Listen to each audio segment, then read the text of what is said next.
nilang sinusuportahan ay bigla itong tumatalon. At Sino kung kaya ito? mapapansin nyo din, talagang sinusunod niya lahat ng kagustuhan ni Marcos Jr. Pero yun nga, yung sinabi niya sa pamilya niya na balang araw daw ay sisingilin niya ito. So, Sa mga congressman, kontraktor, mga senador, lahat. So, etong patunay na maling-mali si BBM sa sinasabi na ng paghuli kay President Digong Duterte. Mga kababayan, ipakalat nyo ito sa buong mundo para malaman na itong sinungaling na presidente natin. Sinasabi ko na, sinungaling dahil yung sinasabi niyang project na 5,500 flood control project, wala. Ninakaw lahat. Under indictment by this International Criminal Court. Did you want to know a little bit about it? Jack Smith used to work there. These are the people that think they can go out and basically indict any world leader and haul them into The Hague. So we tried to get them to reform and listen to us. They wouldn't do it. They're very arrogant. We've now begun an effort to really try to bring that court to heel. By the way, there's no information that they're after me. It could happen. But just Hindi siya aabot sa kalawakan sa ngayon at pagdating niya ron sa Ay! Bakit? Ano ka ng tokwa yung rocket mo? Hindi mo pala aabot ng outer space. Yes. Magandang hapon muli sa ating mga kasama. Nandito naman tayo sa Kuya Goods nagbabalik. At syempre kung hindi ka pa nakasubscribe, mag-subscribe ka na at hit mo na rin yung bell para lagi kang updated sa ating mga video. Sounding rocket, ang bida-bida ng panggulo nyo. Yun pala, hindi ho makakarating sa outer space. Nakanambugi naman ka, Rudy. Oh. Paano kaya, napaliginipan ba ito ng panggulo para iyabang itong sounding rocket? Nagtatanong hulang kami kasi talagang bida-bida siya eh. Kasi nung una, ito yung sinabi niya pagkatapos ng sinabi niya, yung bullet train, meron hong pasigundo na babanatan niya na meron na tayong rocket ship. Iba ho ang paliwanag dyan ng isang magaling at eksperto patungkol dito sa rocket. At hindi lang yan ang papasadahan natin mga kasama, papasadahan din natin itong nagkakaroon na huwata ng laglagan dyan sa palasyo. Oo, yan ay balita ni J. Guevara. At hindi lang yan, yari si Bangag dito, anak ka ng bugi mayayari si Bangag dito. Bakit? Meron hong inilabas na kopya na isang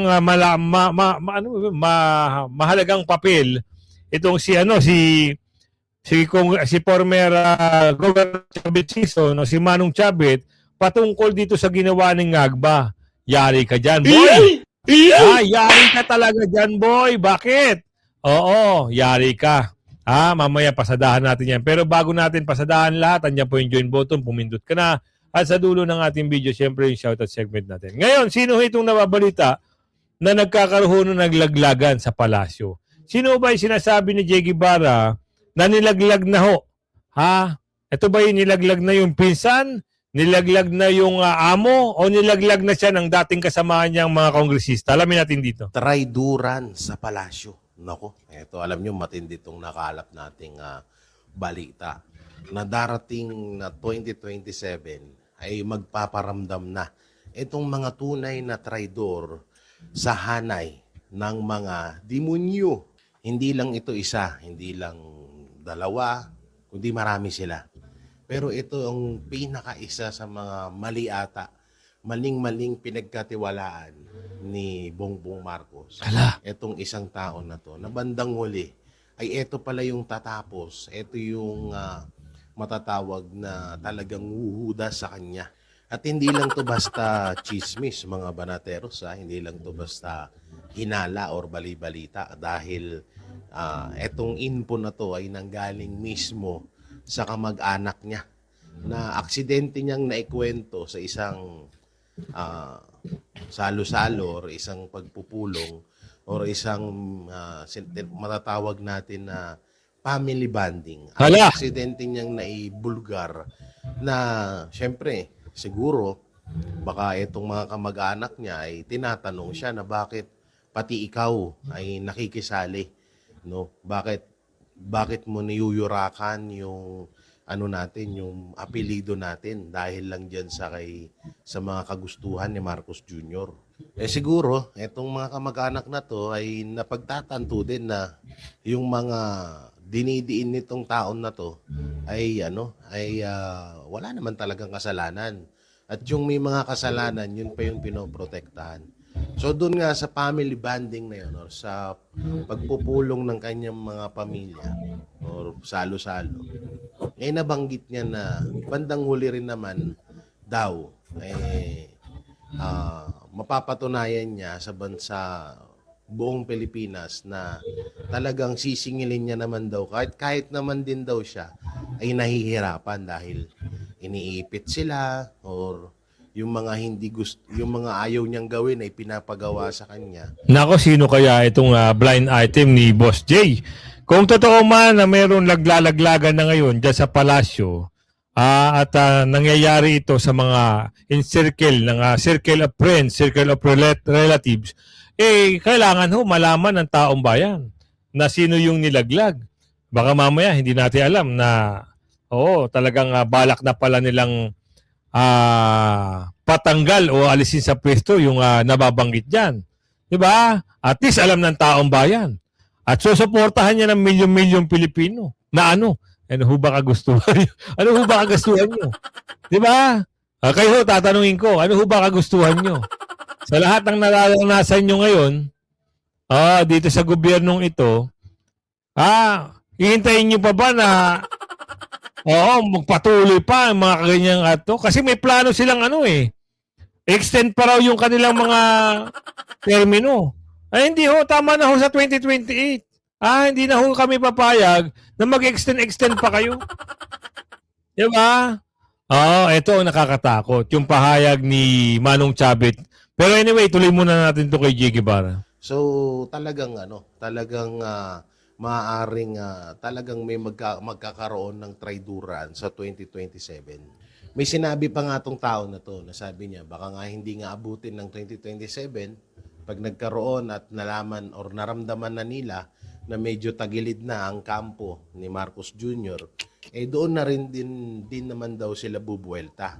At mga banateros, hindi na rin talaga maikakaila na pwede niyang hudasin etong si Marcos Jr. dahil nasa apelido, nasa pangalan na nitong taong to, ng mga taong to, yung pagiging hudas. May mga issue to dati na patalon-talon. Kapag alam na nilang tagilid na yung sitwasyon ng kanilang sinusuportahan, ay bigla itong tumatalon. At Sino kaya ito? mapapansin nyo din, talagang sinusunod niya lahat ng kagustuhan ni Marcos Jr. Pero yun nga, yung sinabi niya sa pamilya niya na balang araw daw, ay sisingilin niya ito. So, Sino kaya ito, Boss J? May kinalaman kaya ito sa pinsan niya o isang kamag-anak o isang malapit na kaibigan? Kasi alam niyo naman, sa nangyayari ngayon, ang banatan ho na magpinsan, kakaiba na. Gusto hong pakasuhan itong si Martin na kanyang pinsan. Kung pinsan naman niya, gusto na rin siyang bakbakan, baka ito na nga yun. Pero, titignan natin kung ano yung katotohanan niyan, lalabas at lalabas naman yan, pag talagang alam na nila na sinasabi ni Boss J na pagdating ng 2027, talagang pwede mangyari na ilaglag na ho talaga siya. Alam na nila na walang mangyayari dito kay Ngagba, ilalaglag na nila. Ngayon, dito tayo. Sa pagpapakulong nila kay Tatay Digong, may buwelta na ho ito si Manong Chavit. Saan niya nakuha yung dokumento na to? Ito alamin natin. Kababayan, magandang oras po sa inyo lahat.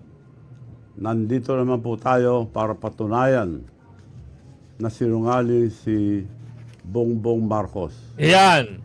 Dinala si ex-President Rodrigo Duterte sa Hague. Pinahuli. Hindi dapat dahil tayo may sariling sistema, Tama. may sovereign nation tayo, may sarili tayong justices, insulto sa justice system natin. Hindi dapat dinala sa Hague. Para patunayan sa inyo, kahapon lang, nag-meeting na ang kabinete ni President Trump. Sino Ito, yan? basahin nyo yung... Sino yung gabinete ni President Trump? Yari kayo ngayon. May hawak-hawak na ho na ebidensya itong si Manong Chavit. Di ba?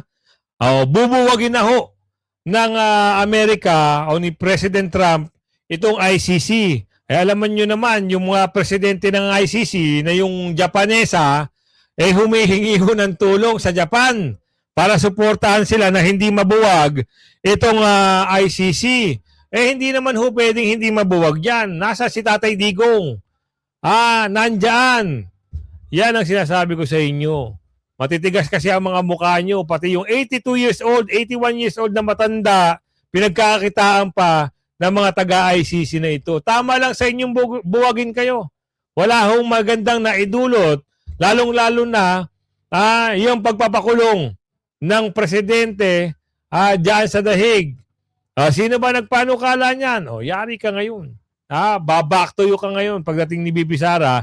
Pag upo ni Bibi Sara sa 2028, yung mga nagpakulong kay Tatay Digong, yari kayo. Yung pinag-usapan nila, pakinggan nyo sa Facebook ko, ilalabas ko yun na maling-mali ang ginawa ni Bongbong Marcos kay President Rodrigo Duterte. Ayan ka, yari So, ka. inaasahan po natin na sa lalong madaling panahon, maiuwi din natin si ex-President Rodrigo Duterte na kinakatakutan ni Bongbong Marcos dahil sa mga malaking nakawan na ginawa nila na binibintang sa mga congressman, kontraktor, mga senador, lahat. So, etong patunay na maling-mali si BBM sa sinasabi na paghuli kay President Digong Duterte. Mga kababayan, ipakalat nyo ito sa buong mundo para malaman na itong sinungaling na presidente natin. Sinasabi ko na, sinungaling dahil yung sinasabi niyang project na 5,500 flood control project, wala. Ninakaw lahat. Trilyon ang ninakaw. Hindi lang bilyon-bilyon ngayon. Hindi lang pasampan yung tatay niya. Grabe. So, mga kababayan, mga ipakababayan sa ibang bansa, magising po tayo lahat. Magkaisa tayo. Hindi dapat magtagal si BBM dahil sa ginagawa sa ating bansa. Kinukulong lahat ang mga kritiko niya. Inuna niya si Duterte na illegal lahat, walang warrant of arrest. Yun lang po. Maraming salamat po sa inyo lahat.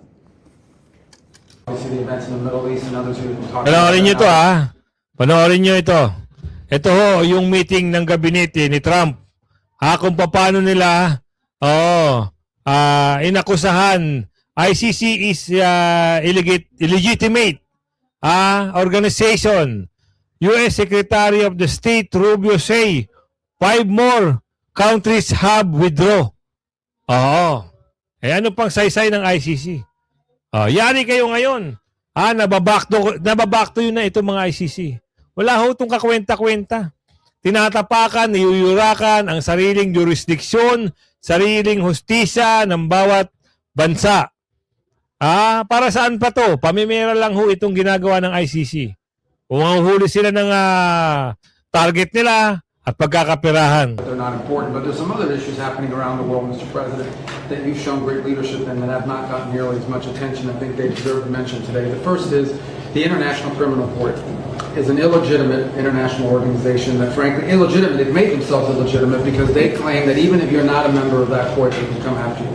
And what that literally means in the future is that American servicemen, political leaders, and others could find themselves under indictment by this International Criminal Court. Did you want to know a little bit about it? Jack Smith used to work there. These are the people that think they can go out and basically indict any world leader and haul them into The Hague. So we tried to get them to reform and listen to us. They wouldn't do it. They're very arrogant. We've now begun an effort to really try to bring that court to By the heel. way, there's no information that they're after me. It could happen. But just so you know, she's talking about it, I'm saying that means that he's not trying to defend me. He is trying to defend Bibi and various other people. But there are many people that shouldn't be looked at that way. But there is no indication that I'm one of them at this moment. Well, and I actually think the people who are in biggest danger in our system are servicemen, people in unit. They'll try to go out for the rest of their lives, will not be able to travel anywhere in the world with their families because they can be arrested on one of these acts. Imagine, you're a soldier, you fought in a war, and 20 years later they try to come grab you. So this is a big problem. So we've had dozens of countries already join us in this effort. Since we started 2 weeks ago, 5 countries have already quit the ICC and notified them that they're leaving, and we think there'll be more. The second thing is we had an unprecedented ministerial. 60 countries came to Washington, and we're a part of an effort where we were shedding light on far left terrorism and violence. You know, the bomb goes off somewhere and it's tied to some right-wing group, or what I don't consider neo-Nazis right-wing, I consider them Nazis, right? But you're going to get a lot of attention on that. But if it's a leftist group, an Antifa group, that gets no coverage, or they ignore the ideological spin and the ideological reason behind it. So we've got 60 countries came up here and hopefully creating a strong coalition to go after far left violent terrorism. Go after it and call it by name. I think we're building a very strong coalition there. The International Criminal Court is an illegitimate international organization that, frankly, illegitimate. They've made themselves illegitimate because they claim that even if you're not a member of that court, they can come after you. ICC.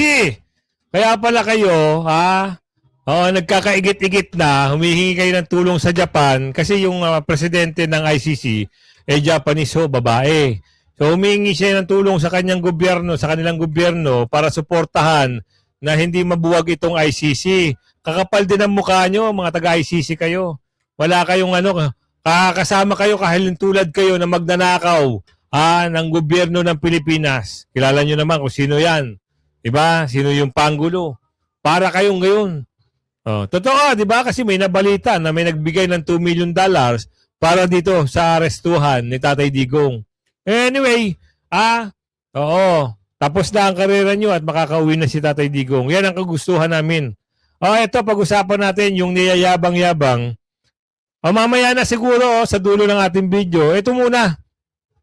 Bumelta na si Senadora Legarda dito sa akusasyon na kakasuhan siya ng plunder. Ano ho ba ang kasalanan at bakit plunder at napakaraming kaso pa ang ilalatag laban sa mag-inang Libiste at Legarda? Palag si Senadora Loren Legarda sa reklamong plunder at graft na isinampa sa kanya ng ombudsman para sa preliminary investigation. Sa kanyang pahayag, iginiit niyang hindi siya kailanman lumihis sa landas ng integridad mula raw nang maglingkod siya sa bayan. Wala pa raw siyang natatanggap na anumang komunikasyon mula sa ombudsman na naghain ng reklamo. Pero iginiit niyang hindi totoo at walang batayan ang alegasyon. Shinare naman yan sa Facebook ng anak niyang si Batangas Representative Leandro Libiste na dawit din sa naturang reklamo. Una nang sinabi ng ombudsman na bigo ang Solar Energy Network ni Libiste na maipatayo ang mga solar project na nakasaad sa prangkisa nito. Dagdag pa ng ombudsman may sabwatan umano sina Legarda, Libiste at si dating Energy Secretary Alfonso Pusi para makakuha ng prangkisa ang Solar Energy Network. Wala, kwento na lang nila yan. Para meron silang maibato at gipitin itong si Senadora Legarda kasi kumukuha hanggang ngayon, nagsasaliksik pa rin sila ng mga ibang senador na boboto sa 16 votes ni BP Sara para mabik. Ngayon, isa ito siguro, gagawa ng paraan para pumanig sa mga bulok na senador. Ewan ko lang kung kay Senadora Legarda kung papanig siya dito sa mga bulok na 13 senador. Kung magpapadala siya dyan sa gigipitin siya, kasi gigipitin siya, for sure Parang ginawa na niya yan. Nila yan kay Senadora Marcoleta, Senador Jinggoy, at si Senador Alan Cayetano na hanggang ngayon ay ginagawa nila ng kwento. Inuugnay din sa issue ng flood control. Lahat na lang ini-issue, basta kalabang senador. Kailangan nilang makakuha kasi ng D6 na boto, kaya pakakasuhan ng kalabang mga senador na anong tawag dito, maalyado sa mga Duterte. Punta tayo dito. Ang yabang mo magsona-sona ka. Tapos, rocket ship ang pinagsasabi mo. Yung rocket ship pala na yan, hindi makakarating ng outer space. Anak ka ng tipaklong ka, boom-boom. Saan mo ba hinuhugot yung mga sinasabi mo? Diba? Ito, isa hong pahayag ng eksperto ng mga rocket ship. Dito mapapahiya ang mama dahil ang yabang-yabang sa SONA. Ito pa lang kanyang mga sinasabi, pawang mga hallucination lang ho ata lahat. Bakit? Hindi ho makakarating? Baby rocket na ho. Pasok natin. Tama po yun. Opo. Magkaiba po sila ng application, pero parehong importanteng application ang ginagampanan nila. So itong ilo-launch natin sa Cagayan sa 2027 is the sounding rocket kung tawagin. And this will be Tama the po first. Tama po. So yung mga ginagamit po natin ngayon, kung meron man, galing po yun sa ibang mga bansa. Pero ano po talaga yung goal nung gustong gawin ng Pangulong Marcos na gawin dyan sa Cagayan sa 2027? Ano po ang benepisyo nito sa atin kung sakali? Opo, no? Siguro po isipin natin na ito ay baby steps pa lamang naman towards yung ultimate goal natin na in the future, magkaroon tayo ng sariling kakayahan na maglunsad ng sarili nating rockets, sa sarili nating spaceport, dala yung sarili nating mga satellites. O malay natin, even astronauts in the future. Malay pa lang naman, bakit yung amo nila nagyabang-yabang sa zona? Tipaklong. Siguro habang nagsasalita ang mama, mataas ang tama. Hindi niyo mabuti. Baby rocket, hindi pa makakarating sa outer space. Niyabang-yabang kaagad. Parang sinabi niya yung magkakaroon na tayo ng subtrain. Hanggang ngayon, wala pa rin. Tapos ito yung baby rocket, hindi makakarating, pero binida-bida. Nagpalakpakan naman yung mga tao, anak ka ng toko naman, Karudi. So ano po ito, no? Simula pa lamang, ang gusto nating ma-achieve dito magkaroon ng kakayahan at unti-unti i-build up natin yon para marating yung ganong klaseng future para sa Pilipinas. Dr. Mark, can you educate us please? Alam mo paliwanag dito na eksperto, na ilo-launch na rocket, baby rocket. At bukod sa baby rocket, parang testingan naman ang mangyayari. Pero ibang-iba doon sa binalita sa SONA. Ibang-iba yung niyabang sa SONA. Pansinin nyo. Palakpakan natin yung Pangulo nyo.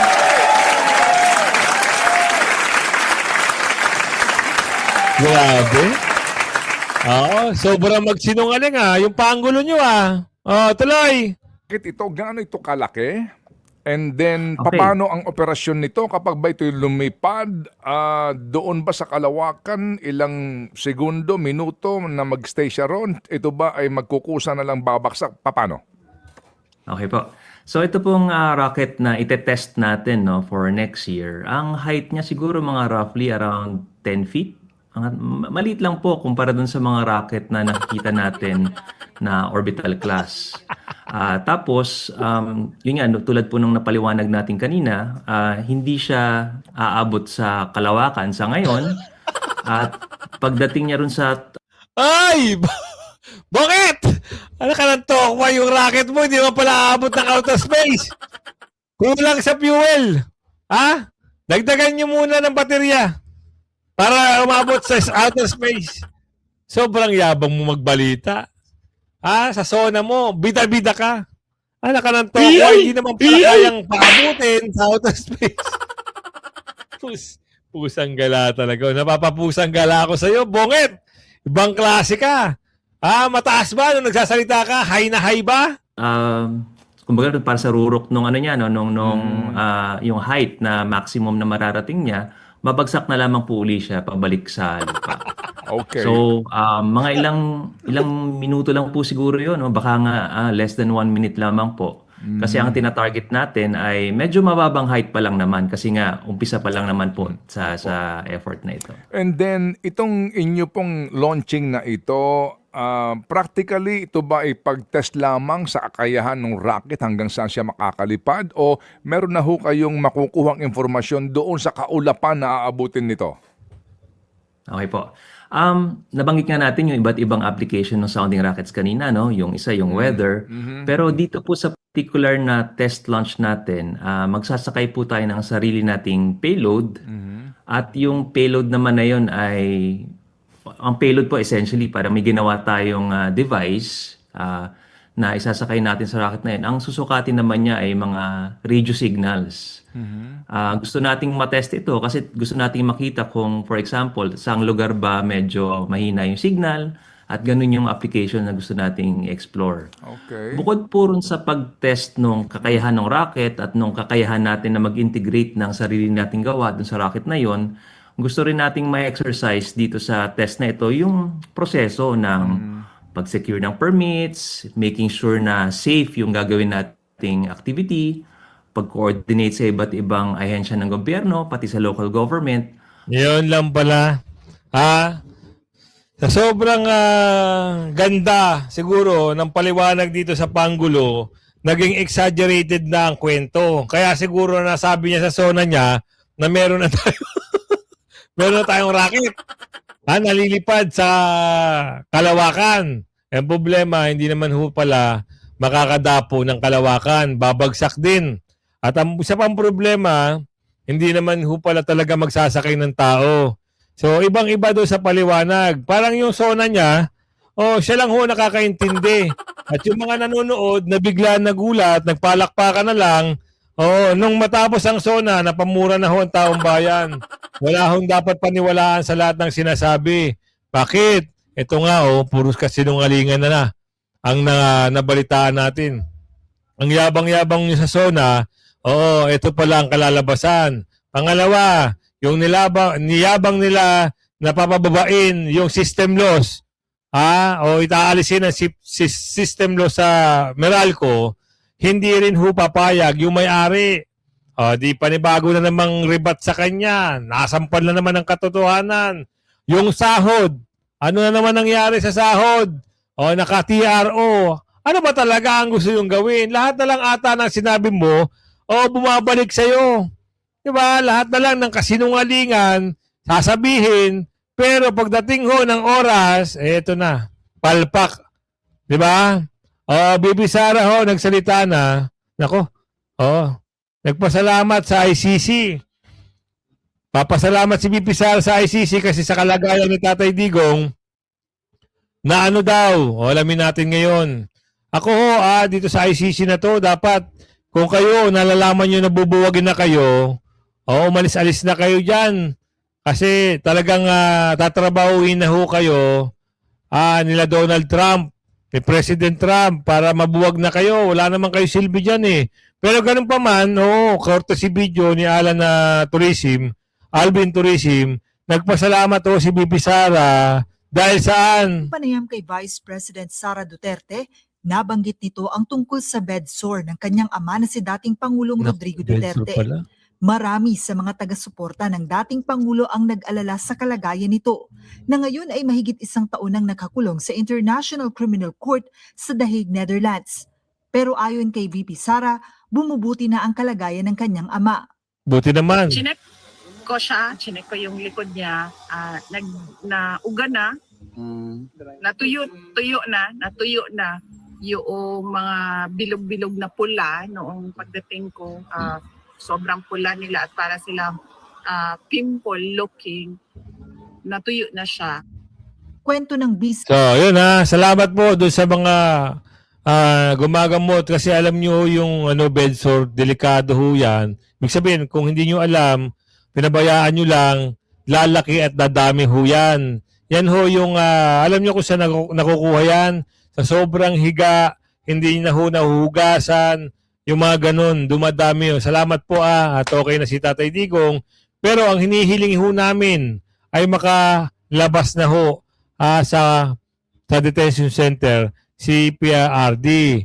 Dahil wala ho mag-aasikaso sa kanya dyan. Kaya thankful pa rin kami sa ginagawa ho ng Presidente ng Amerika na alisin na ho itong ICC, buwagin na nga.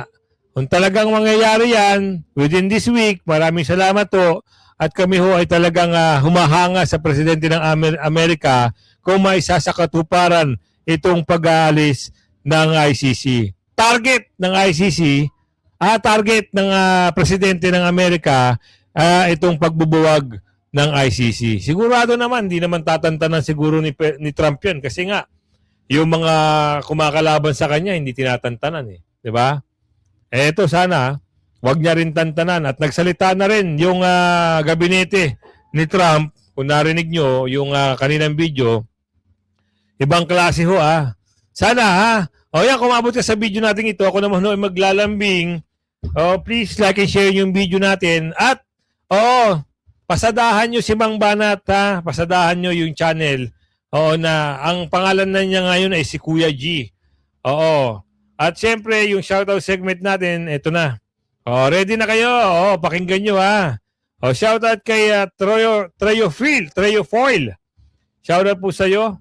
Ano name ng batang babae sa FB? Hindi ko po sure, sir eh. Oh, Elas Baantore. Oh, shoutout po sa iyo. Ricardo Magpil. Shoutout po sa iyo. Rogelio Aldamia. Shoutout po. Benny Villano.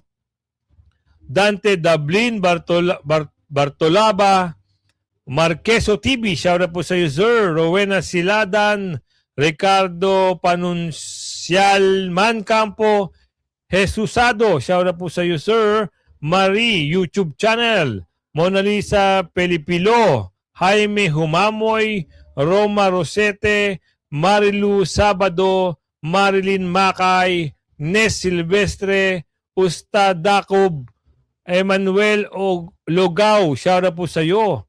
And Fenry, shoutout po sa iyo. Arnold Domanglangit, Yans YT, Mayang No TV, shoutout po sa iyo. Johnny Boy, shoutout po. Leo Daneria, shoutout po sa iyo. Arturo Martisano, Rafaela Arsiaga, shoutout po sa iyo. Winfred Salun, Roel Gomez, Ron Candel, shoutout po sa inyo. Innocent Flowers, shoutout po sa iyo, sir, ma'am. Rose Javier, Ricardo Magpili again, Rowena Siladan, Rowel, Ramon Rosete, Flor de Lisa, Lungkit, Jo Marie. Ayan, kung umabot ka sa shoutout segment na yan, huwag niyong kalimutan yung si Mang Banat. Hanggang sa muli ho, bye-bye!